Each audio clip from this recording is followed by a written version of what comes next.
Hey, thanks for tuning in. So, what I want to do in this video is do a review of a number of different art dolls that are out on the market. And the way I'm going to review them is essentially put them through a test. And that test is going to be to see if they can match some of these classical poses that I'm deriving from pretty well-known sculptures. And I'm going to start with the wooden doll, which is probably the most famous of all the art mannequins out there because of how easily available it is. But as you can see, I couldn't even get the arm to bend, so that one did not pass the first test. Here I've got something that isn't really an art doll but could be used as such. It's a G.I. Joe that I found at a garage sale for like 50 cents. It was a whole bin full of them for like a few dollars. And it seems to do pretty well. I'm really impressed with the articulation for this G.I. Joe character. I think there's a number of different variations of G.I. Joe dolls, and this might be one of the more detailed ones. But that one definitely passed the test.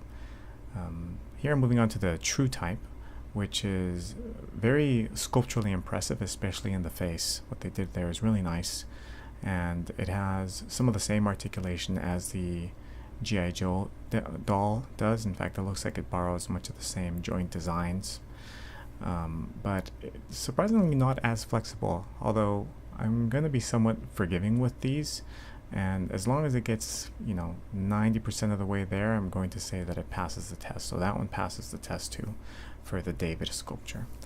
Here I'm using the Figma figure, which uses much of the same joint design as the body kun dolls, which are pretty well-known Japanese dolls, and it also passes the David test.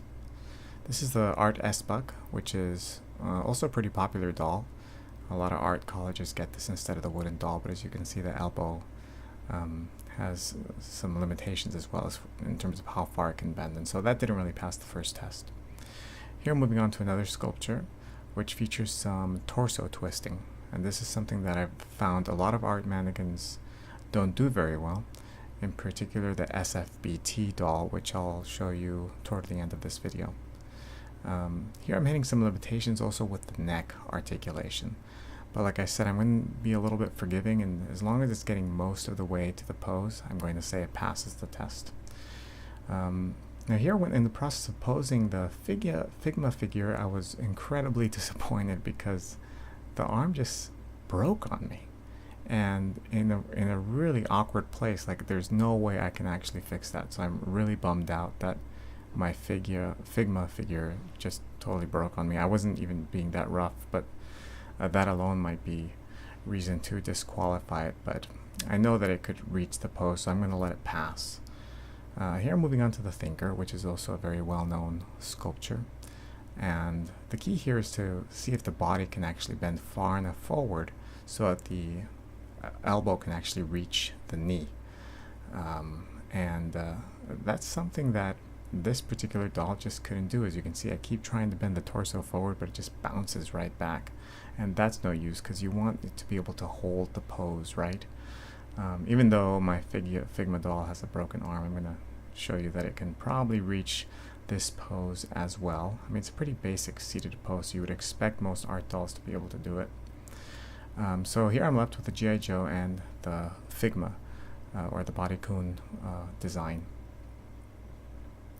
Now this particular pose is kind of interesting because it has body twisting in both axes, so it has a bit of a lateral rotation and the twists, and it has a really dynamic placement of the chin by moving the head toward the side, and something I cannot do with the Figma figure. And so here at last, it seems that the Figma doll has reached its limitation, and it can't really get that lateral rotation on the neck, which is really going to limit a lot of emotional quality that you want to achieve in the poses. So because of that, I'm disqualifying the Figma doll at this point. So, of all those, the winner was the G.I. Joe doll, which is kind of depressing because the G.I. Joe doll isn't meant as an art doll, but there you have it. It did better than all the others. But I'm going to keep testing the doll and see if it could reach some more dynamic poses. So I'm moving to dancers and contortionists. Here I'm noticing something very limiting about it, which is it doesn't have toes. I just noticed that for the first time because I'm trying to match a pose where the person there is standing on her toes.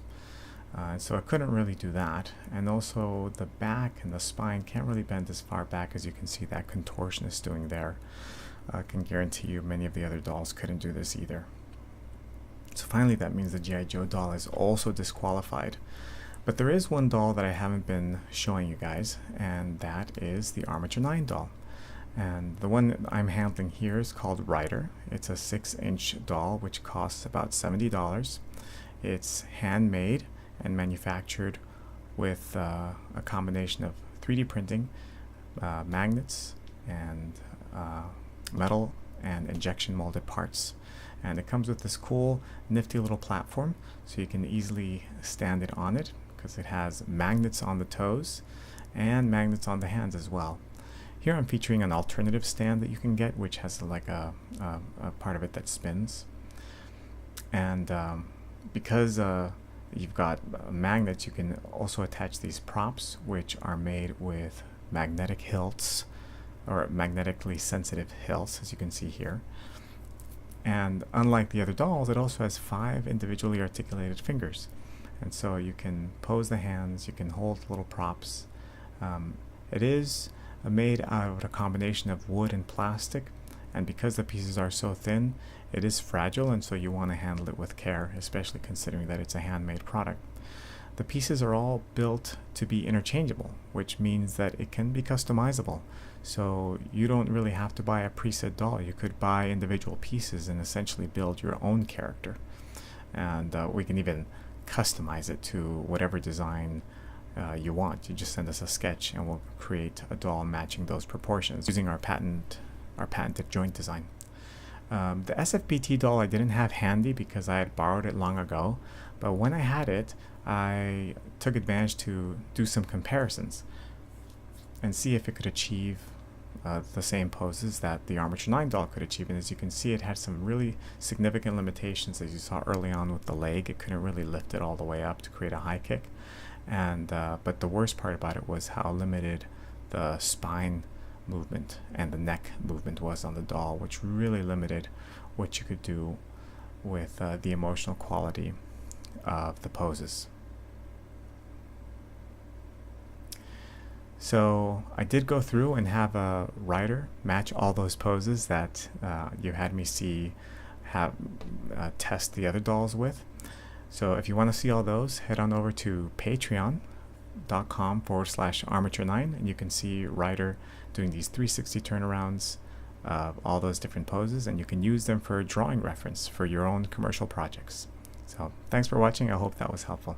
Bye.